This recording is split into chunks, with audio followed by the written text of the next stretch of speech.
ओम नमः सिद्धेभ्यः। जीवमजीवमदव्यं जिणवरवसहेण जीर्णनिदिष्टं देवेन्द्रविन्दवन्दं वन्दे तं सर्वदा शिरसा। बोले श्री खजराट संभवनाथ भगवान की जय। आचार्य श्री नेमिचंद्र सिद्धांती देव की जय। हम सभी बड़े सौभाग्यशाली हैं जो हमें आचार्य नेमिचंद्र सिद्धांती देव का महान ग्रंथ द्रव्य संग्रह के अध्ययन का अवसर मिल रहा है। यह ग्रंथ अपनी अंतिम कुछ गाथाओं को कंप्लीट कर रहा है। लगभग हम 50 गाथाएं पूर्ण कर चुके हैं। आज हम 51 नंबर की गाथा पर पहुंच चुके हैं। इस गाथा में सिद्ध परमेष्ठी का कैसा स्वरूप है यह हमें समझने को मिलेगा। ध्यान की अवस्था में मुनिराज सिद्धों के कैसे स्वरूप का चिंतन करते हैं, मनन करते हैं, ध्यान में लाते हैं, यह हमें इस गाथा से क्लियर हो जाएगा। चलिए प्रारंभ करते हैं। गाथा क्रमांक 51। उच्चारण।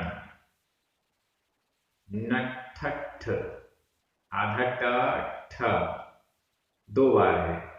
नठठ नठठ। कम देहो।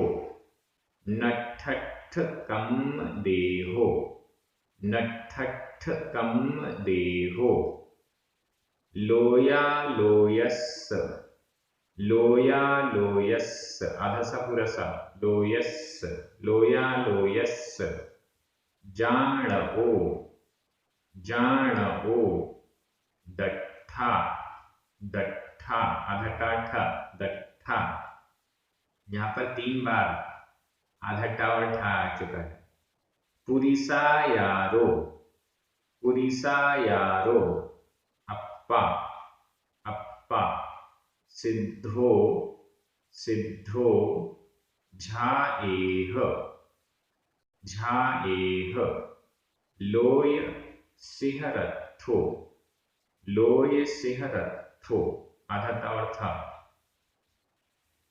नठठ कम देहो। नठठ कम देहो। लोया लोयस जाणो दट्ठा। लोया लोयस जाणो दट्ठा। पुरिसा यारो अप्पा। पुरिसा यारो अप्पा। सिद्धो झाएह लोय सिहरथो। सिद्धो झाएह लोय सिहरथो। बहुत अच्छी गाथा है। सिद्ध परमेष्ठी का स्वरूप कैसा होता है। पुरिसा यारो अप्पा। सिद्धो झाएह लोय सिहरथो। सिद्धो सिद्धो सिद्ध सिद्ध परमेष्ठी। यहाँ जितने विशेषण हैं वो सारे के सारे सिद्धों के विशेषण हैं। सिद्धो सिद्ध परमेष्ठी। कैसे हैं सिद्ध परमेष्ठी। पहला विशेषण नठठ कम देहो। दूसरा विशेषण लोया लोयस जाणवो। तीसरा विशेषण लोया लोयस दट्ठा। चौथा विशेषण पुरिसा यारो। पांचवा विशेषण लोय सिहरथो। और अंतिम विशेषण अप्पा। अप्पा आत्मा। कैसी आत्मा सिद्ध परमेष्ठी के रूप में झाएह ध्यान करो। कैसी आत्मा होती है जो सिद्ध परमेष्ठी है, सिद्ध अवस्था वाली है, जिसका कि ध्यान करना है। तो यहाँ पर पूरा स्वरूप इन विशेषणों से स्पष्ट हो रहा है। सबसे पहला और महत्वपूर्ण विशेषण नठ अठ। नठठ कम देहो। संधि विच्छेद करना पड़ेगा। नठ अठ। नठ में टा और ठा, उसके बाद छोटा आ। अठ का छोटा आ, ये दो छोटे आ मिलकर बड़ा आ हो गया। लेकिन बड़े आ के बाद फिर आधा टा और ठा, ये संयुक्त अक्षर है। संयुक्त अक्षर से पूर्व जो दीर्घ स्वर है वह भी ह्रस्व हो जाता है, छोटा हो जाता है। वापस छोटा हो गया। नट्ठ, अट्ठ, नट्ठट्ठ। बोलने में थोड़ा सा अजीब सा लग रहा है नट्ठट्ठ, लेकिन प्रैक्टिस करेंगे तो बोलने में आ जाएगा। नट्ठ, अट्ठ, कम देहो। अब ये पूरा एक समासित पद है, समास है इसमें। इसका समास विग्रह हम करेंगे। नट्ठ, नष्ट कर दिया है, नष्ट किया हुआ, नाश किया हुआ। किसको नाश किया हुआ है? अट्ठ कम और देहो। अट्ठ कम, आठ, अट्ठ यानी आठ, कम कर्म, आठ कर्मों को, और देहो, देह यानी शरीर, आठ कर्म और देह को जिसने नट्ठ, नष्ट कर दिया है, ऐसे वे सिद्ध होते हैं। ठीक है ना। आठ कर्म कौन से हैं ये आपको पता है। ज्ञानावर्णी, दर्शनावर्णी, वेदनीय, मोहनीय, आयु, नाम, गोत्र और अंतराय, ये आठ कर्म हैं। इन आठ कर्मों के बंधन रूप संसार को जिसने नष्ट कर दिया है, जिसने आठों कर्मों को नष्ट कर दिया है, जिसने आत्मा से बंधे हुए इन आठों कर्मों को, संपूर्ण कर्मों को आत्मा से अलग कर दिया है। अरिहंत अवस्था में चार घातिया कर्म नष्ट हुए थे, अलग हुए थे। अब बचे हुए चार अघातिया कर्म भी अलग हो चुके हैं, पूरे आठों कर्म अलग हो चुके हैं। यह सिद्ध अवस्था है। अरिहंत अवस्था के बाद सिद्ध अवस्था की प्राप्ति होती है। अरिहंत अवस्था 13वां और 14वां गुणस्थान। सिद्ध अवस्था गुणस्थानातीत अवस्था है। 1 से लेके 14 गुणस्थान ये संसार की अवस्था के अंतर्गत आते हैं।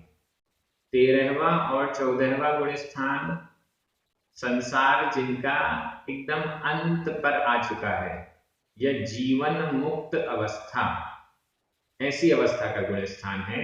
और 14वें गुणस्थान के बाद जो सिद्ध अवस्था आई वो गुणस्थानातीत अवस्था है, ऐसा हम समझ सकते हैं। तो सिद्ध भगवान कैसे हैं?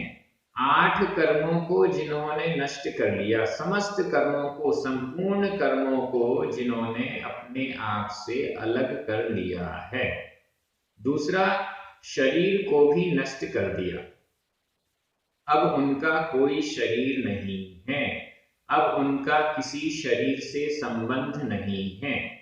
अरिहंत अवस्था में शरीर से संबंध था, औदारिक शरीर से संबंध था। कार्बन और तेजस जो परमानेंट होते हैं संसारी जीवों में, उन शरीरों से भी संबंध था।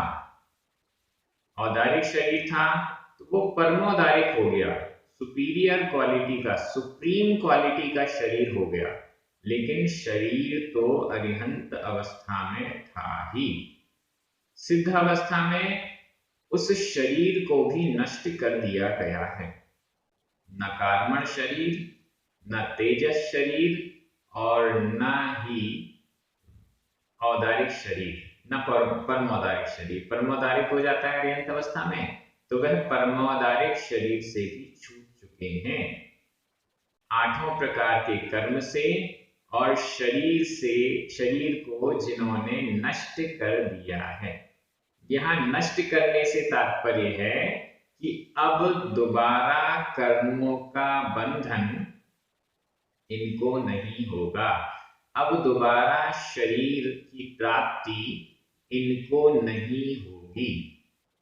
जैन दर्शन में अवतारवाद वाला काम नहीं है। भगवान है, बार बार अवतार लेकर संसार में आ जाते हैं, ऐसा कोई सिस्टम हमारे जैन दर्शन में नहीं है। एक बार जो सिद्ध अवस्था को प्राप्त कर चुका है वह दोबारा संसार में कभी नहीं आता है, वह दोबारा कर्मों का बंध नहीं करता है वह दोबारा शरीर को धारण नहीं करता है, ऐसा हमें समझना चाहिए। तो सबसे पहला विशेषण नठ अठ कम देहो, जिसने 8 कर्म और देह यानी शरीर को नष्ट कर दिया है। यहाँ पर नठ, यह जो शब्द है यह भूतकालिक कृदंत का अनियमित प्रयोग है।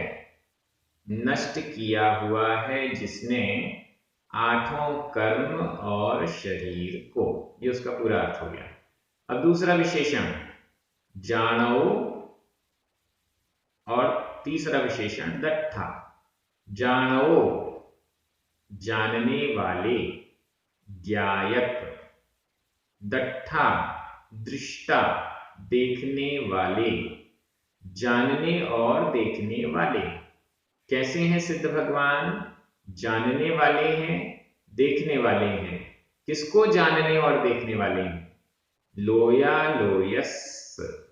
एक एक शब्द यहां पर एकदम स्पष्ट है। लोया लोयस, संधि विच्छेद कर लें। लोय अलोयस, या में छोटा आ, अलोयस का आ, दोनों छोटे आ मिलकर बड़ा आ हो गया। लोय अलोयस, लोया लोयस। लोय, लोय का अर्थ है लोक। अलोयस अलोक, लोक और अलोक का। लोक और अलोक का।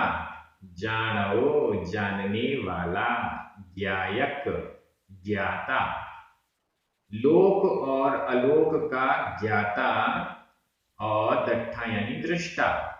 लोक और अलोक को जानने और देखने वाला। लोक को भी जानता देखता है, अलोक को भी जानता देखता है। अब देखिए, लोक और अलोक कहने से जितने भी जानने योग्य पदार्थ हैं उन सब का ग्रहण हो गया। लोक, 3 लोक, इस 3 लोक में जितने भी पदार्थ हैं उन सब का ग्रहण हो गया। और लोक के बाहर जो अलोक है, इस अलोक से लोकाकाश के बाहर जितना भी जो कुछ भी है आकाश, उस सब का ग्रहण हो गया। लोक और अलोक के जानने और देखने वाले, समस्त पदार्थों को जानने और देखने वाले, समस्त जानने योग्य पदार्थों के ज्ञाता, सर्वज्ञ, ऐसे सिद्ध भगवान सर्वज्ञ होते हैं। अरिहंत अवस्था भी सर्वज्ञ अवस्था है, सिद्ध अवस्था भी सर्वज्ञ अवस्था है। अरिहंत अवस्था में अनंत ज्ञान शब्द दंसण सुहणान वीर्य मय्यो, इस शब्द के द्वारा अणान यानी ज्ञान, अनंत दर्शन, अनंत सुख, अनंत ज्ञान, अनंत ज्ञान से सहित हैं, ऐसा कह दिया गया था। अब यहां पर प्रश्न यह आ रहा था, अन्य दर्शनकार हैं वो कहते हैं कि मुक्त अवस्था ज्ञान से रहित अवस्था होती है। अन्य जो दर्शनकार बौद्ध दर्शन वाले हैं वो कहते हैं निर्वाण क्या है? जैसे दीपक बुझ गया, दीपक की ज्योति बुझ गई तो ये निर्वाण अवस्था हो गई। जैन दर्शन ऐसा नहीं मानता। जैन दर्शन ये नहीं कहता कि ज्ञान शून्यता ही मोक्ष है। जैन दर्शन तो स्पष्ट कहता है कि सिद्ध अवस्था वाले जो जीव हैं वो संपूर्ण लोक और अलोक को जानने और देखने वाले हैं।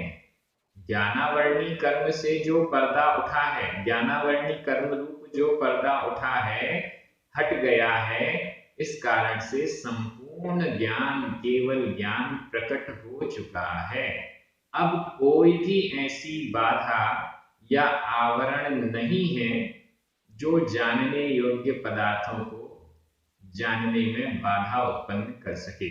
इस दृष्टि से यहाँ पर बहुत इंपॉर्टेंट है लोक और अलोक के ज्ञाता और दृष्टा, जानने वाले और देखने वाले। हालांकि जानना और देखना सिद्ध भगवान का लगभग एक रूप ही है, एक ही समय में हो रहा है। वहां कहा गया था ज्ञानोपयोग और दर्शनोपयोग एक समय में, केवलियों के एक ही समय में युगपत एक साथ जानना और देखना होता है। तो वो दृष्टि यहाँ पर भी है, वो व्याख्या आप यहाँ पर भी लगा लीजिएगा। जानना विशेष, देखना सामान्य, सामान्य को दर्शन और विशेष को ज्ञान, ऐसा कह रहे हैं। नॉर्मली जानना और देखना, लोक और अलोक को। अब लोक और अलोक, इसकी व्याख्या भी पहले आ चुकी है। जहां पर छहों द्रव्य पाई जाती हैं, उस उतने आकाश के हिस्से को लोकाकाश कहते हैं, और उसका शॉर्ट फॉर्म हो गया लोक। और इस लोकाकाश के बाहर जितना भी आकाश है उसे अलोकाकाश कहते हैं, और इस अलोकाकाश का शॉर्ट फॉर्म हो गया अलोक। लोक और अलोक। अलोक अनंत है, अनंत अलोकाकाश है। लोकाकाश के चारों तरफ अनंत अनंत अलोकाकाश विद्यमान है। इन सब को सर्वज्ञ भगवान जानते हैं। लोक और अलोक को जानने के कारण सर्वज्ञ भगवान को लोक और अलोक में व्याप्त ऐसा कहा जाता है, सर्वगत भी कहा जाता है। आगे चलते हैं। चौथा विशेषण पुरिसायारो। पुरिसायारो, इसका भी संधि विच्छेद कर लीजिए। पुरिस, सा में छोटा अ, आयारो बड़ा आ, छोटा आ और बड़ा आ मिलकर बड़ा आ हो गया। पुरिस आयारो। पुरिस पुरुष, आयारो आकार, पुरुषाकार। सिद्ध भगवान का शरीर नहीं होता, लेकिन आत्मा किसी तो आकार में रहती होगी, कोई ना कोई आकार तो होगा। वो आकार कैसा है? पुरुषाकार है, पुरुष के आकार के समान है, पुरुष के आकार वाला है। जो पूर्व अंतिम शरीर था, वह अंतिम शरीर पुरुष का था। इस दृष्टि से सिद्ध भगवान का जो आत्मा का आकार है वह भी पुरुष का ही है, अंतिम शरीर से कुछ कम। अंतिम शरीर से कुछ कम। द्रव्य संग्रह जब प्रारंभ हुआ था उसमें जो सिद्ध भगवान का स्वरूप का वर्णन आया था, तो उसमें चरम देह दो किंचित ऊन ऐसा कहा गया था, कुछ कम, किंचूणा चरम देह दो, यह कहा गया था। अंतिम शरीर से कुछ कम। तो आकार कैसा रहेगा? आकार तो वही रहेगा, पुरुषाकार रहेगा। बस कुछ कुछ जगह जो सिकुड़ गई हैं वो छोटी हो गई हैं। इसके लिए आचार्यों ने उदाहरण दिया है, जैसे हमारी परछाई होती है। अब परछाई कैसी होती है? जैसे हमारा शरीर वैसे उस शरीर की परछाई। शरीर पुरुष का है तो परछाई भी पुरुषाकार रहेगी। शरीर किसी स्त्री का है तो परछाई भी स्त्री के आकार की रहेगी। शरीर किसी जानवर का है, घोड़े का है तो परछाई घोड़े की रहेगी, गाय का है तो गाय की रहेगी, शेर का है तो शेर की रहेगी। जैसा शरीर वैसी उसकी परछाई। इसी प्रकार से जो मूर्तियां बनाई जाती हैं, मूर्तियां पीतल की या अन्य धातुओं की मूर्तियां बनाई जाती हैं, तो उसका एक ढांचा बनाया जाता है। उस ढांचे के अंदर फिर वह धातु पिघलाकर डाल दी जाती है और फिर उसका आकार बन जाता है। अब यह जो ढांचा है, जैसे उसकी मोम और उसके अंदर की सारी चीजें हटाने के बाद केवल ढांचा बचता है, उसी प्रकार का सिद्धों का आकार है। सिद्ध परमेष्ठी अंतिम शरीर से कुछ कम साइज वाले होते हैं, यह पुरुषाकार ही होते हैं। अब यहाँ पर आकार बताने की क्या जरूरत है? देखिए, अन्य दर्शनकार कुछ कहते हैं कि आत्मा एक ज्योति के समान है, जैसे वो ज्योति, जलती हुई ज्योति है, उतनी बराबर आत्मा होती है। और वही आत्मा जब मुक्त अवस्था को जाएगी तो वो एक, जैसे पिक्चर फिल्म में सीरियल्स में एक ज्योति को जाता हुआ दिखा देते हैं, वैसी ही आत्मा जा रही है। ऐसा जैन दर्शन में नहीं है। जैन दर्शन में पूर्व का जो शरीर है, चरम शरीर, उससे कुछ कम आकार वाला, पुरुषाकार वाला सिद्ध परमेष्ठी की आत्मा का स्वरूप कहा गया है। और आगे चलिए, अप्पा यानी आत्मा, सिद्धो यानी सिद्ध, लोय सिहरत्थो कहां पर स्थित है? लोय सिहर थ, आधता थ मतलब स्थ, स्थ यानी स्थित। लोय लोक के, सिहर शिखर, लोक के शिखर में स्थित सिद्ध भगवान कहां पर स्थित हैं? लोक के शिखर पर। लोकाकाश के 3 लोक का जो नक्शा है उसके टॉप मोस्ट पार्ट पर, सबसे ऊपर वाले हिस्से में, शिखर पर यानी स्थित हैं, विराजमान हैं। लोकाकाश के शिखर पर विराजमान होते हैं। लोक के अंतिम भाग, ऊपर वाला जो अंतिम हिस्सा है, उसमें विराजमान होते हैं। सभी सिद्ध भगवंतों के जो सिर हैं वो एक बराबरी से एक साथ अलोकाकाश को टच करते हुए स्थित रहते हैं, तो वह सिद्ध क्षेत्र हो जाता है। लोक के शिखर पर स्थित होते हैं, ऐसे सिद्धो, ऐसा सिद्ध परमेष्ठी होता है, ऐसे सिद्ध भगवान होते हैं। झाएह ध्यान करो, ऐसे सिद्ध होते हैं, इनका झाएह ध्यान करो। झा ये क्रिया हो गई ध्यान करने के अर्थ में। इसमें झा में बड़ा आ है, इसमें छोटा आ और मिलाया तो क्रिया बनी झा अ, ये स्वार्थिक प्रत्यय कहलाता है। अब इस अकारांत क्रिया का विधि एवं आज्ञाकाल मध्यम पुरुष बहुवचन का ये रूप बना झाएह, ध्यान करो। सिद्ध, ऐसी सिद्ध परमेष्ठी का ध्यान करो। ध्यान की अवस्था में इन सब विशेषणों पर चिंतन मनन करते हुए एकाग्र हुआ जाता है। इस प्रकार से इस गाथा के एक एक शब्द को क्लियर कर दिया गया है। मैं अन्वय कर रहा हूं, वैसे इसका अन्वय भी कुछ खास नहीं है, फिर भी मैं अन्वय कर रहा हूं, आपके मन में हिंदी अर्थ चलना चाहिए। नठठ कम देहो लोयालोयस जाणो दट्ठा